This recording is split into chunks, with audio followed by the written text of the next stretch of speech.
يعني ايه اشباع فوري؟ يعني شويه بتكلم عن الاطفال ومخليه المراهقين شويه في حالهم. في حاجه بيستخدمها الاطفال وبرضه المراهقين، بس عندنا لما بنتعامل مع المراهقين في النقطه دي بتكون اسهل بكتير من اننا نتعامل مع الاطفال، اللي هي الاشباع الفوري. يجي الطفل يقول لك انا عايز الحاجه الفلانيه دي، عايز مثلا مصاصه دلوقتي، لا مش بكره، دلوقتي، ويدبدب ويعيط مش هنام انا عايزها، ويصوت ويدخل يدور ويعمل، علشان هو طفل. فاحنا ساعات ما بنقدرش نقول له لا، يا اما نجيبها له يا اما بنديله بديل لحد ما يسكت. بالنسبه للمراهق بقى نتعامل معاه ازاي في فكره او حته الاشباع الفوري اللي بيعاملنا بيها، خاصة كمان لو كانت الحاجة اللي هو طالبها دي حاجة غالية وباهظة الثمن ومش في إمكاني إن أنا أجيبها دلوقتي. لا، وفي أنواع من كده من المراهقين ربنا يعافينا ممكن يدخل في مود يخاصمك، يعمل أي سلوكيات غير مستحبة، عنف مثلا مع أخواته، تخريب في البيت، تخريب في أدواته. أنا عايزها يعني عايزها. هنا المربي بيلجأ لطريقتين، يا بيرضخ لأوامر الطفل، وأنا بقول أوامر لأنها بتبقى في الوقت ده أوامر ابنه يعني المراهق، يا بيرفض. طب القبول عرفناها، لكن الرفض، هل في طرق للرفض؟ اول طريقه للرفض اللي هي الطريقه التعنتيه، لا يعني لا، واعمل اللي انت عايزه واخبط دماغك في الحيط. تاني طريقه للرفض بتبقى طريقه تربويه، اللي هي انا هعلمك من خلالها اساليب تقدر تعيش بيها معايا في البيت تحت سقف واحد، واحنا عارفين نتعامل مع بعض كأب وابنه. في نوعيه من الاباء اذكياء قوي، لما يجي مثلا الطفل يقول له او ابنه يقول له او المراهق يعني انا عايز مثلا موبايل، انا مش هينفع اجيب لك الموبايل دلوقتي، بعيدا عن السن المناسب لاستخدام الموبايل. انا بتكلم في ان هو عادي ممكن يجيبه له عادي، لكن مثلا غالي عليه شويه، التزامات تانية. هنا المربي بيعمل ايه؟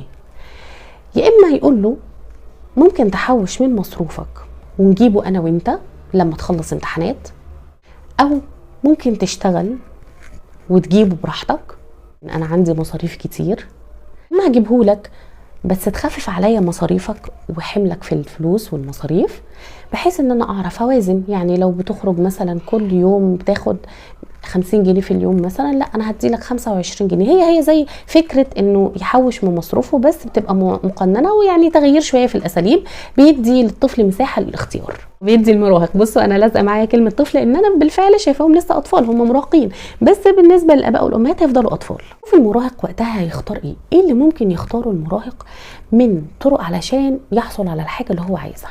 في حد بيكون سلس وما شاء الله عليه كده، يعني معانا في التربيه واحده بواحده، ويختار طريقه من الطرق دي ويقول لك خلاص يا بابا او خلاص يا ماما انا هتبع الطريقه دي وهشتري الموبايل، ان انا مثلا احوش مصروفي، انك تقلل المصروف، ان انا اساعدك في مصاريف البيت بالتخفيف، او حتى ان انا اشتغل واساعدك او اشتغل واجيبه لنفسي، اي طريقه بس ان هو يحصل على حاجه اللي هو عايزها. وفي حد تاني يقول لك لا انت ملزوم انك تجيب لي، وانا مش هجيب حاجه ومش هحوش وهاخد مصروفي كامل. ده احنا عايزين نركنه كده على جنب شويه، عشان ده ليله طويله معانا، ليلته طويله، وعايز ان احنا نبدا من الاول خالص، من ايام ما كان صغير واحنا لسه بنتعامل معاه.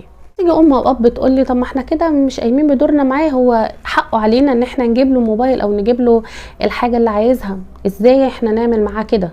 عندما حضرتك بتربي طلعي راجل، يا اما بتطلعي بنت مسؤوله عندها التزامات قدره تمن القرش.